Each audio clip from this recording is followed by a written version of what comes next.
Hi there, and welcome to this very special Brands Untapped video session exploring all things storytelling in licensing. I'm delighted to be joined today by Sophie Bloomfield, founder and creative director at Sophie Bloomfield Consultancy, Marisa Morgan, design director at iLLUMiARTi, Dom Sander, Hardlines Product Development Manager at Moonbug Entertainment, and Emily Osborne, production manager at Simon's Cat. Thank you, guys. How are you? Good, thank you. Thank you. Very good, thanks. Good stuff. Sophie, we'll kick off with you in terms of looking at just generally why storytelling is so important to licensing, how different brands adapt it, why I suppose product development and brand extension is such a powerful means for brands to tell their stories. So for you, what do you think is very important for brands to be looking at when they're trying to tell stories through licensing? I think the key thing is being really true to the story of the brand. So especially when it's a content-based brand, be it publishing, TV, movies, etc. When we're using it in or elevating it into consumer products, what we're doing is we're connecting with the consumer. So if we're not being true to what that story, the kind of the origins of it and the authenticity of it, then the fans will know. And so I think the reason why we use storytelling is to connect with those fans. And I think especially when it comes to children's properties, if we're getting it wrong, we'll know because the products won't sell. So really being true to the fans, connecting with those fans is generally always going to result in a commercial range. So I think it's, being authentic is the key kind of secret sauce of licensing and storytelling. There we go. We can all go home. We found the secret sauce. That's it. Yeah, done. Job done. Emily, I'm interested with Simon's Cat. Obviously, it is quite economical with its storytelling in terms of compared to other brands. There's not reams of dialogue. In terms of even the style is quite it's there's not loads and loads of bells and whistles in terms of special effects and all this sort of stuff. So does that have a knock-on effect in terms of you think why all the stories you guys are telling through product when you're doing brand extension? Because also there's lots of really fun stuff you guys are doing in that space too. Yeah, absolutely. I think working on Simon's Cat is a really interesting one compared to like when I worked at Nickelodeon, which is how we all know each other. It's so different in terms of Simon's Cat. Now we have standalone episodes, but we do also do specials as well. So there's like a 3-part episode that all merges together into one longer story. But as you say, they're mostly, we don't have a continuous story arc. Of course, there's always themes that come through all the time around cat ownership of like the cat always wants to be feeding, the cat always wants to go out, the cat wants to come in, those kind of like repetitive themes. But actually what I think is so great about that is that we make a very core consumer product line really. So we kind of have our core poses, core characters. We know those key attributes that the fans love. And that's what we can always use. So it's quite evergreen. Whereas on previous brands that I've worked on, it's very seasonal. And we always have themes that are like connected to the story arcs that are coming through. So we kind of go through that seasonal pace of the year, whatever it might be. We kind of always have that lineage running through. But with Simon's Cat, it's much more like focusing on those core elements and then looking at new and exciting ways of developing that into new products as well. Yeah, and I suppose it helps keep it authentic, the fact that those sort of, I suppose, brand constrictions, which are creative constrictions, it means you can't just, not that it would ever be a case of just doing a vehicle range or just doing a plush that says this and that, but I suppose that those limits keep you on track in terms of what you can do. Yeah, exactly. And it goes back to what Sophie said, it's got to be like, it's got to feel authentic and it's got to feel like a good fit and a good collaboration. Otherwise it just doesn't translate. Yeah, absolutely. And Marisa, in terms of, obviously you've got several different clients, different sorts of stories these guys are looking to tell. So from your experience when you're working with them, and especially from a design point of view, helping them with that side of stuff, why do you think this sort of activity, these sort of brand extensions can be an important thing to keeping a brand alive, but also telling the story effectively? Oh, I mean, it's essential. I mean, I think the storytelling, I mean, I love it. The dream for a brand is to be able to access a consumer all day, every day, 24/7 consumer interaction. If we're being really cynical, we're going, they want them to be merchandised, everything to be those consumer touch points. And, finding a strong licensing partner who is an expert in their category and willing to invest in a brand enables a brand to leverage that storytelling. So if you've got, I mean, for me, if you've got a good master toy partner who knows and understands that and is immersed in the storytelling, as immersed in the storytelling as the brand owner, you know, take like Mattel and Jurassic World, Mattel with Jurassic World with Universal, they're just completely, you know, and that means that the end consumer can recreate that storytelling from the original, you know, the content. So it's essential, you know, you want to partner with those guys that get it. Yeah, you know, absolutely. And do you think with that, with Mattel, mentioning Mattel there as well, you know, that they're an interesting one in that they're a lot of their core toy brands, you know, Mattel are very, very good, I think, at telling the stories behind their toy brands. So I remember seeing a wallpaper deal for Barbie, and I think it was like the original designs that the designer had of Barbie, and that was incorporated into the licensing program. And I think they've done a lot of the Mattel creation stuff you see. There's a lot of that sort of stuff going on. So is that another thing, I think, where looking at toy companies in particular, yes, you've got the story and the brand values of something like a Barbie or a Hot Wheels, but these guys are now also, I suppose, recognizing that the actual toys have stories behind them of the creators, and you can loop that in too. Yeah, I mean, I think what it is it's creating that, it's having that fan base, right? You know, it's all, fans are so important, and if they're invested in the story behind a brand and everything, and then they want to engage in that brand in all the touch points that I said before, and having, and some fans are like, I want that lifestyle, I want to create that, I want it on my walls, I want, you know, I want to almost, I want to see Barbie, I want to be Barbie, you know, or they, you know, I want to wear it, you know. So I think people, companies like Mattel have recognized this. I mean, yes, they're historically a toy company, but who are moving into a franchise-led company, IP driven. And that, I mean, it's exciting for me, and I'm sure it's the same for the other guys, is having a franchise-led approach where you have a brand and you get the opportunity to communicate that brand story to the consumer at every point is brilliant. You know, and have a company, a toy company, someone who's got something so strong and iconic, and it can be translated to all those categories and all those touch points, is really exciting. Absolutely. Yeah, absolutely. And Dom, I've got a 10-month-old, so I'm very familiar with your output at Moonbug. So for you guys, obviously, yeah, and we've spoke about this before, and we've spoke previously about the fact that as a digital first company, your approach to storytelling is quite interesting in that you're very much, you know, engaging with data as part of the stories you're telling, but also that has a knock-on effect to obviously the work you do. So how does that all work for you in terms of your relationship to the sort of animation you guys are putting out there, the audience's relationship to it, and how that steers what you're looking to do in your day job? Yeah, it's a really interesting one. And coming back to the authenticity of it, which Sophie and Marisa have mentioned, what really works well, and I think what is ever more apparent in a world where more and more millennials are becoming parents, like yourself, Billy, is that, you know, we are conscious, and there is this taboo about screen time. So what licensing programs allow for is that expansion of the universe and that immersive experience to be pushed beyond the screen and to create narrative and storytelling in products.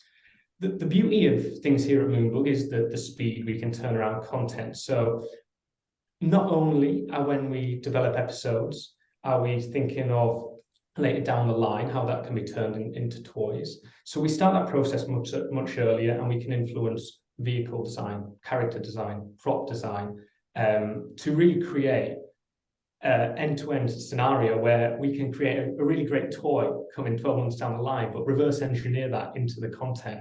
So it's sort of 360 process there, which is really exciting. Yeah, definitely. I've got a question, sorry. Yeah, no, go for it. Yeah. Dom, would you say this is kind of like, in a weird way, kind of similar to what Turtles originally, or Teenage Mutant Ninja Turtles originally did, the kind of model where Playmates made the TV series to sell the toys? And so the TV series wouldn't have existed if they didn't have the need to make the toys. Yeah, I think that's exactly it. And it's all derived from the YouTube numbers. And I think here at Moonbug, we get an average of 9 billion content views a month, which is incredible. So as soon as these things start to pick off, we then know that these kids are going to be wanting to engage with more than just the screen time. So we can really sort of drive that in the development.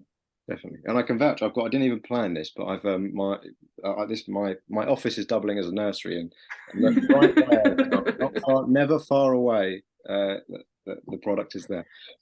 So Sophie, I'm interested as well. We're seeing a lot, and we're covering a lot of brands on Untapped in terms of collabs in the fashion space. Yeah. And one thing that I think is interesting there is brands are increasingly being used not just to tell their own stories, but to sort of meet their licensees almost halfway and tell the licensee stories, or tell, if they're partnering with a particularly famous fashion designer, it might be half about actually telling their story as it is about the brand that's being collaborated with. We're seeing it with you know, a lot of the Cath Kidston collaborations on their site. They do a really good job of doing design diaries and stuff, and it's very clear that it's, you know, a lot of it is about their process and how they work. So do you think that's another interesting thing at the moment, where, as well as obviously licensees being there to help brands tell their story, we're seeing the reverse happen as well, where there's a bit more of a mutually beneficial storytelling process going on? I would say with collaboration, it's such an interesting space, because when I worked at Fluid World on Hello Kitty and Mr. Men's, that was probably like around 2010, I think. We started off doing a lot of collaborations, and it was quite new in our industry. And what I was always told, and actually I think it was by James McKnight, my old creative director, is you don't want to do a collaboration unless it's mutually beneficial. It needs to be balanced between both brands, because you want to get both brands kind of story across equally. And I think sometimes this happens, and I have to say sometimes it doesn't happen, and they're often not very successful collaborations. And what I often do when I'm creative directing collaborations is making sure that both brand stories are being told evenly. And I think it's really about getting the right brands in place for the right license, and vice versa. So for example, when I worked on Pink Panther, which is obviously a very classic movie franchise, even though we think of it just as the character, it has obviously the movie behind it. When we were looking to collaborate with an up-and-coming designer, we went with Mimi Wade because she loves classic movies. So that actual storytelling of where the brand came from in classic movies made so much sense with Mimi Wade. So actually it worked as a storytelling arc really seamlessly. Equally, it was beneficial to her because MGM and Pink Panther is a massive brand, and she is a bit smaller, but it was beneficial to MGM because she had incredible social media influence. She had great numbers, but also great connection with her audience. And so it was, to be honest, probably one of the best collaborations I worked on, because from that first show, I think it was in 2017, it was featured in Vogue and Love magazine the next day. And then Inditex Group saw it, and we got the first range in, I think within, I want to say like 4 to 6 weeks. And now Pink Panther, the brand, has been in the whole of Inditex Group, kind of circling around the different retailers for the last 6 years. And I think it is that storytelling and that collaboration with an equally minded designer that made it both commercially and consumerably appealing. But again, it's back to that authenticity, because both brands made sense together. But you definitely do see some collaborations that don't make sense because there is no storytelling. It's kind of like, to be honest, it's what I call character slapping, and I get why people do it, but for me as a creative, it's quite frustrating because there are better solutions. So when I'm creative directing new collaborations, I'm always thinking, what are the themes, or what is that brand's identity and then what is the designer's identity that we're going to look for? And so I have kind of like a roster of them, and I'm like, who fits who? And I think it is about that, making good decisions. And that's probably why Care Bears and Cath Kidston, I think they also did Peanuts as well, makes sense, because Cath Kidston's handwriting is very vintage and very kind of hand drawn, and both of those brands are that entity. So that's a long answer, but no, makes total sense. And Emily, in terms of, is it quite interesting for you when you're obviously close to the production and close to a brand in the way that you are with Simon's Cat? Is that part of the fun with licensing, is that you can see, especially with design-led collaborations, you can actually see someone reinterpret the brand, put their own stamp on it, and like Sophie says, that those two fan bases can actually come together in a far more mutually beneficial way.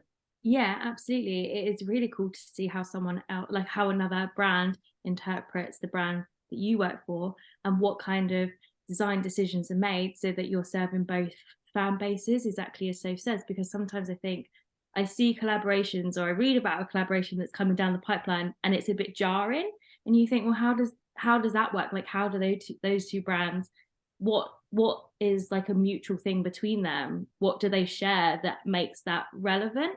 And I think sometimes, like with collaborations, you feel like there is a sense of piggybacking. Like maybe a bigger brand is like, oh, this smaller brand is very exciting, or maybe they have an audience that we'd love to reach, like maybe a younger audience, or some Gen Z that they're not getting to. So they're kind of trying to piggyback on that.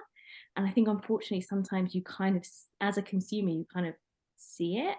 It's a little bit too obvious sometimes. Yeah, So totally. yeah, just as Soph says, just to that point, so yeah, just totally agree. Like you need to have that something in common that works, that marries those two brands up. But yeah, and also like with Simon's Cat, before I joined the company, like there's some great legacy collabs they've done that we have like the samples in the office, and it's so cool to see. Like there's a pair of Timberlands in our studio that are Simon's Cat. It's just so cool. I think collabs are a really fun part of this job and this industry. Yeah, and Marisa, I'm interested. We've said there about that sort of the double-edged sword of surprising collabs, and that we all like seeing being fan bases are pleasantly surprised in terms of, oh, there's a brand I love and there's a designer that I think's got a really unique style. That's an incredibly looking collection, but there is the same sort of surprise sometimes when it's, okay, that's a bit odd, that's a bit jarring. That how does that work? And it seems like what the guys are saying is that sort of authentic storytelling is a way that you make sure those sort of things stay on track. So for you, especially from a design point of view with collaborations, what are some of the key things that I think that maybe brands have to consider when they're going into this sort of stuff to ensure that both sides are getting what they need to get out of that collaboration, and it doesn't jar? Communication. I mean, it's being honest and open, and I know it's very difficult, because everyone has an agenda at the beginning of those conversations. And I know it's a question. I've got my notes. Sorry, that's why I keep looking down. But I know it's a question later on. But it's get those creators or get those people on board in those early conversations. I think that the consumer, like Emily says, the consumers are not daft. And sometimes they'll see straight through something and they go and be cynical about it. However, the other side is, collabs can be really exciting, and they also give the opportunity to create one of a kind. And it creates, that fuels hype, anticipation, demand. And, as a fan, you hear about things and you're like, oh, is that going to come out? I'm going to have to get that. And some fans will just spend a crazy amount to own that piece of merch.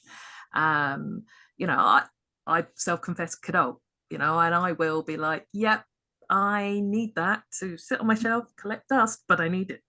And it's because it's a one-off, it's a collab of somebody, especially if you've got two strong brands who it's a win-win for sometimes the fan, because you've got something that they're the leading expert in their category, that they're the best of that item, and it's the program you love, the content you love, and you're like, wow, yeah, brilliant. I hope that answers the question. Yeah, no, it does, and it sort of backs up that thing of, like you say, that early onboarding, I suppose, of making sure that everyone's on the same page as early as possible, so there are, I suppose, less holes to fall down maybe on the way. Yeah, and I think it's remembering from the very start, it's getting everyone on the same page, remembering from the start, it's like, what is the purpose? And I think sometimes, you've got some brands that will go into a partnership, into a collaboration, because they're not doing as well, or and they think, okay, this will elevate us. However, you have got some symbiotic sort of collaborations that, you scratch my back and I'll scratch yours, that sort of thing. And does it matter, if everybody, if the end use consumer is a winner? because they get something, you know, Yeah. like Kellogg's trainers, Exactly. Frosty's trainers. Tony the Tiger sneakers. Yeah, very. I'm Yeah. I mean, I love cereal, love trainers, love humour. Everybody, You know what? everybody wins.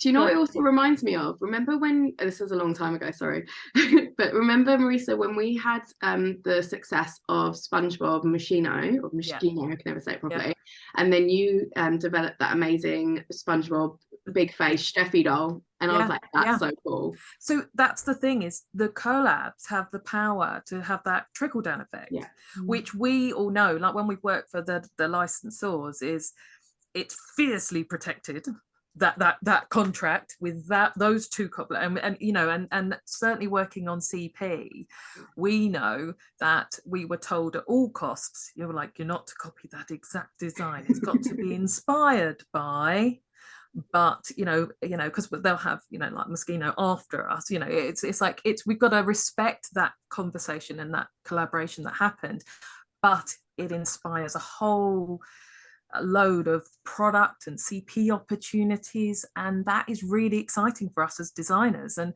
like Sophie said, there was it's Barbie's rival in the German markets is Steffi, and she is she's a fashion doll who had her own SpongeBob Moschino outfit, and did well for them. It was very cute.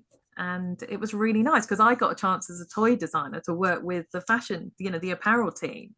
And I was like, okay, help me out. Like, how is this going to work? And so it's quite nice because then you get all these trickle down collaborations that then happen.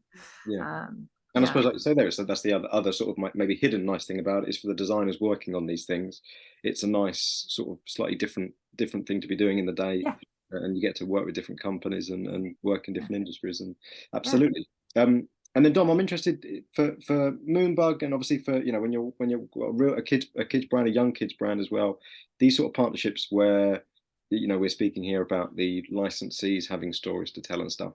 Is it a bit different with what you're doing, or do you think actually, you know, your brands are already iconic enough that you could probably see another well-known brand coming in and playing around with it? But how do you view it when you've got a kids brand?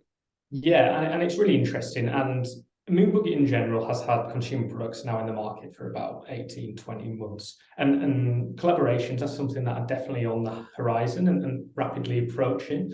I think in the preschool space, certainly where fashion is concerned, the exciting thing is, can you pair a preschool brand with a brand that the parents will love? And then when they're married together, that creates sort of a real mix and a real nice symbiotic relationship that actually is going to be successful and work well. Yeah, it's a bit like we've covered on the Mojo side, the Jurassic World Toomies range, which obviously, you know, parents are gonna who love Jurassic Park are gonna love that, and we've spoke to the Tomy team about how they, you know, sort of softened the edges of a brand that does have raptors and people getting arms bitten off and things like that, and how do you make that work in preschool? And I think they've done it in a very clever way that clearly is going to appeal to parents who love Jurassic, as well as young babies who are just going to love the colorful, cool dinosaurs. And then Dom, I wanted to also talk about the fact that whether through licensing, and especially with the brands that you've got, whether there's interesting surprises in terms of what resonates with consumers and what resonates, and how you then feed that into licensing programs. So obviously, when you're a digital first company like you guys, are there cases where either an element of one of the episodes or a minor character you suddenly see actually they are really resonating, and that then has an impact in terms of consumer products because it lets you explore a different story or explore a different character through apparel or toys or stuff like that? Definitely, and we've seen that happen. We collect the data of our top viewed episodes, right? And the beauty about Cocomelon in particular is episode 3 doesn't follow episode 2 or episode 1. It's everyone is individual, yet there are key themes that span all of them. And we saw that with the rise of Cody, one of our characters within Cocomelon world. And whereas last year the top toy for Christmas was the JJ doll, and I don't know if you can remember the fighting in the shops to get hold of one. This year it is Cody, and it's all come through the data. We've now launched a spin-off channel called It's Cody Time, which is performing really well. And then moving forward, we're looking to do that with other characters. And ultimately what we're trying to do is show that we're a really diverse brand and we're representative of so many different cultures. And it's a really exciting space to be, because when it comes back to storytelling, you can storytell and you can educate preschoolers about experiences and things that maybe they're not aware of or maybe aren't reflective of their background. But so it's a really nice space to be in. Yeah, absolutely. And Sophie, do you think that's where, we see it all the time, sometimes with big movies that come out and certain, it's only once the film's out that maybe the fans start going, hold on, why is there no merch for character X? Or, why is this moment that suddenly everyone's, going nuts for? Where is that? And I imagine in-house teams sit there slowly, putting their hair out about trying to predict that sort of stuff. But do you think that's also a side benefit of licensing, in that it obviously gives companies either through product that's selling that gives them an insight into an aspect of a story that's doing well, but also on the flip side, it lets them, grow closer to their fan base in ways that go, okay, that's what you're after. We can then satisfy that demand. Are those sort of pleasant surprises, which can sometimes be painful as well? I suppose that's where licensing can help. Yeah, I would say in the past it was always painful, but a really good kind of case study of where it kind of worked well was when we were launching Paw Patrol, and I know these guys will know. I was doing soft lines, so my categories were kind of first to market, and what we had, or who we had on board, were Carrot.com when they were quite new. And so because they would print on demand, they could tell us who was selling well and who was popular. And they also said, have a look at the Facebook groups and see what parents are saying, who their favorite character was. And we thought at the time when we launched the series, oh, it's going to be Chase, he's the leader, it's obvious. And it's a bit like the same actually as Teenage Mutant Ninja Turtles. We think, oh yeah, Leo, he's the leader, he should be the most popular. But obviously it's the funny characters. We should have learned from that, because Michelangelo is the most popular. Well, I think he's the most popular in TMNT. But Paw Patrol was the same thing with Marshall, and it was great to have the print on demand partner in place to give us that quick turnaround feedback, and we could then quickly implement it with the longer lead time partners to make sure we had a bit more Marshall product, because that was basically going to be more revenue generating, but also connect with the consumers more. And I think this is really exciting now, because we've got obviously the rise of lots of print on demand companies like Spreadshirt in Germany. I think EMP in Germany also do it. There's a really nice kind of rafter of these partners. Actually, not only they're going to sell amazing consumer products, but also they give us feedback if we don't have a lovely digital company, a digital first company like Moonbug, where we can get some numbers on some classic brands. I think the other thing that is quite interesting about this as well is digital platforms. So looking at trends on social media. And what I found out, which was really interesting the other day, I assumed that TikTok was mainly a Gen Z focused app. Obviously, I'm a millennial and use it, but apparently, actually, the numbers are really skewing to parents now. And there's actually almost more, I don't know if it's more yet, but really close split between Gen Zs and kind of millennial and a bit older parents that are looking at it. So actually, you can get a lot of trend information or consumer feedback on brands on these apps, and that's where a lot of my trending comes from. For example, the new Wednesday Addams show is really trending hard on TikTok, and I was like, this is great because I can see the numbers. And then now I'm seeing Netflix release numbers, which they don't always do, and they correlate, which is really exciting. And it's great for us as product developers and designers, because we can see, this is popular, implement it as quickly as we can, and then it's going to hit market, and consumers are hopefully going to be quite satisfied because then they get exactly those kind of fan favorite moments in the shows that they love. Yeah, absolutely. And Emily, I'm interested, I want to talk to you about sort of creative teams and people that are creating the content, because obviously you're very close to that as well. How useful is it sometimes for, obviously all of these brands have creative teams that sometimes are very involved when it comes to brand extensions and like to be kept in the loop and like to see where these things go, and others you can imagine don't know half the stuff that comes out based on their designs and characters they've created and stuff like that. So for you, do you think it's useful for these worlds to be close, for the team creating content to have an eye, or at least be interested in the licensing side? Is it useful? I would always say it's really useful, but that's because I'm coming from it from a more commercial point of view. Like that's kind of more my background. I've moved from toys into production. So when we're brainstorming content ideas, my brain's always like, oh, but how does this look on product? What could we make from this?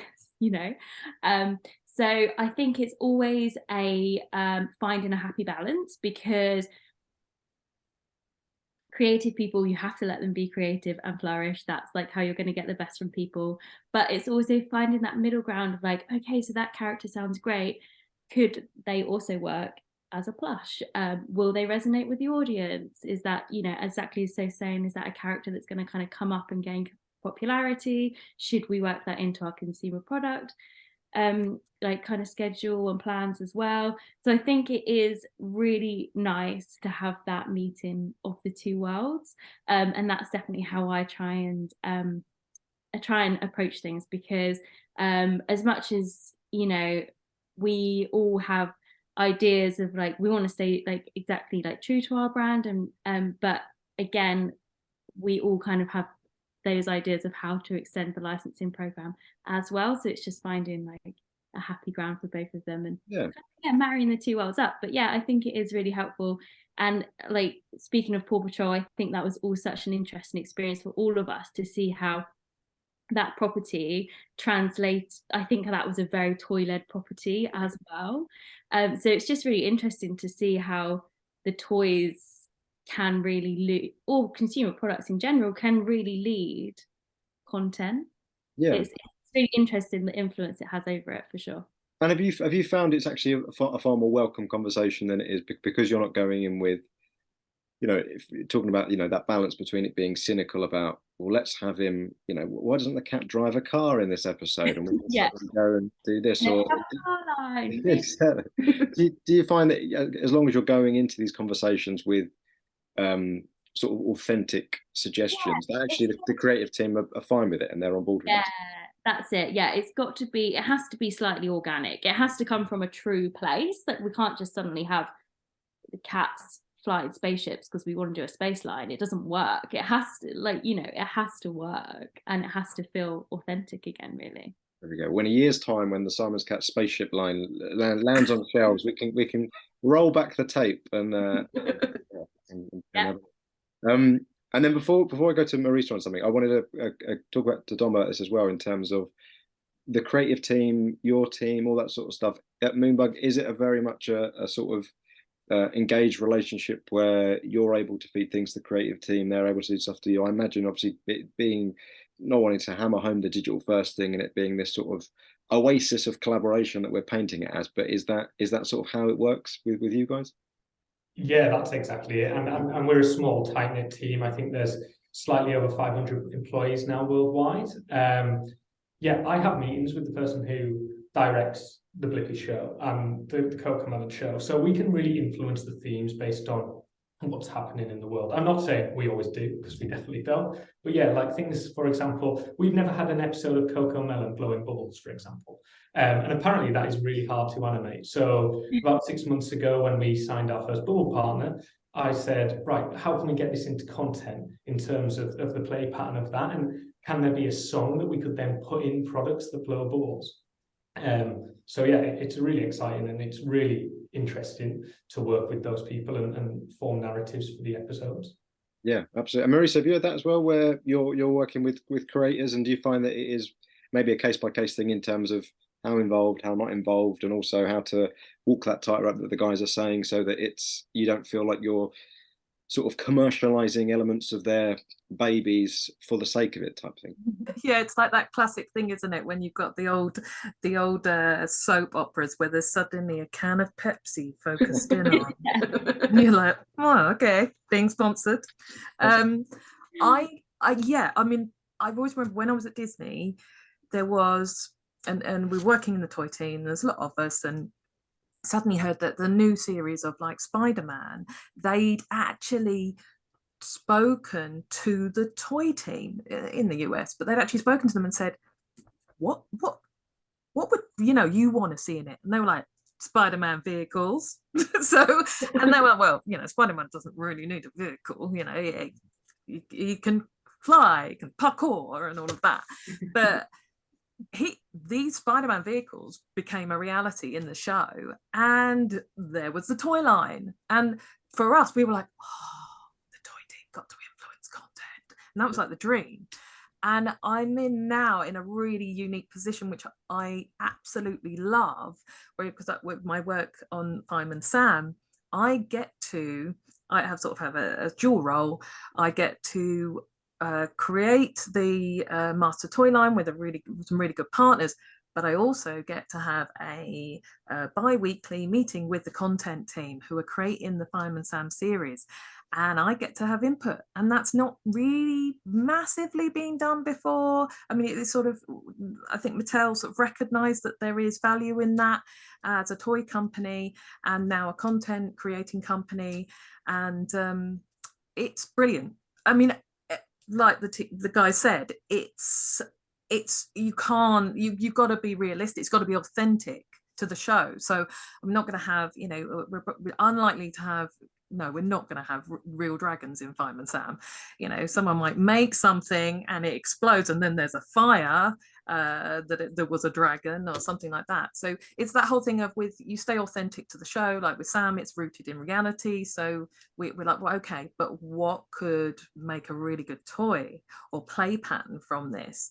And we're always thinking like that. And I get the opportunity to read the scripts and say, hey, you've got a prop here. Could it be this? Because I'm like, do you know what? That could be awesome in role play.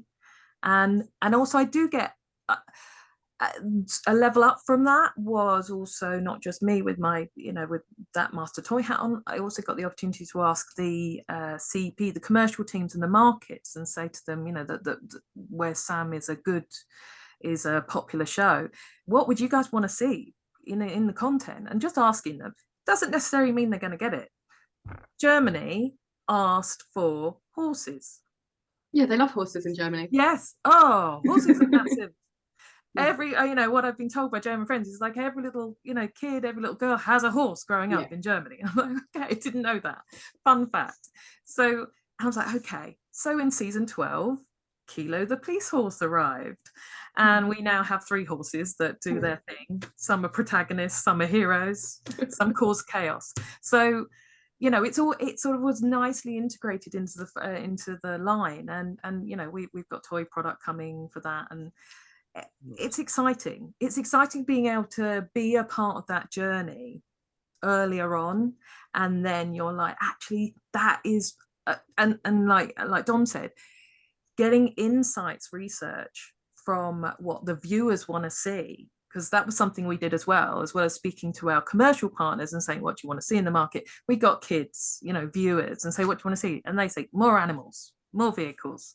And, sometimes you have to drill down and go, okay, what type of animals? No, we're not having monkeys. It's unlikely. Horse? Yeah. So, Yeah, well, it could be a slippery slope. Horses and monkeys. We might be at dragons faster than you think. We might you never know. I'm waiting.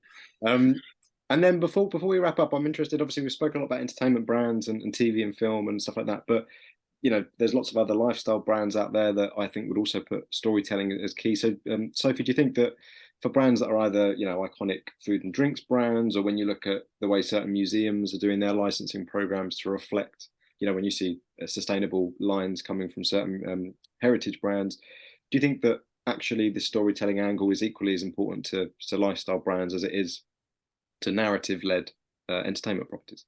100%. It obviously does. I caveat that with it does depend, because obviously I've worked on like Kutcher cleaning goods, and there is a slight story because you're cleaning. But I think great examples of brands that I've worked on where they are lifestyle brands or corporate brands, and the storytelling is just as important, as like when I worked for Yale University, where I really worked closely with that team on developing their style guide, because they just had very loose assets. But you get to really learn about the heritage and their story of where it came from, which I think is very obviously a different story to telling a story on TV is like content. But that story is just as important, of like, how did Yale University start?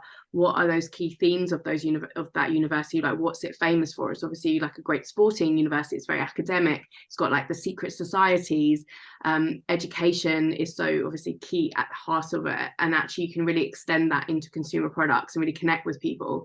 I think actually really interestingly with both Yale, Harvard and the Met Gallery, which are obviously a little bit different but similar, is that they have iconic moments in TV and film, and actually that really connects with consumers. So for example, I think a lot of the Harvard and Yale consumer products that is now doing really well in Primark, which is exciting. A lot of that I think stems from the recognition of Gen Zs and millennials from the TV shows that they see them in, because how would us in the UK really know that much about Yale and Harvard unless we saw Yale in the Gilmore Girls because Rory went to Yale, for example, or like the Met Gallery, the Gossip Girl steps is the Met Gallery. Like these are these sorts of connections that I think are really incredible and actually really leverage these brands into different territories, which is so exciting. But it is all about that storytelling, and it's not always as let's say formulaic as, you know, a TV show or a film, but equally just as important, because it's just about connecting with consumers. And I think what's really exciting about consumer products is that it isn't just stuff, it's we're the joy givers. Like it's those stories that really connect with people, that bring them joy, and it's the reason why we do what we do. Absolutely. No, well said. Amazing, guys. Well, I've taken up a lot of your time anyway, so thank you so much for taking time out for this. We really appreciate it, and thank you guys for watching, and we'll hopefully all catch up very soon.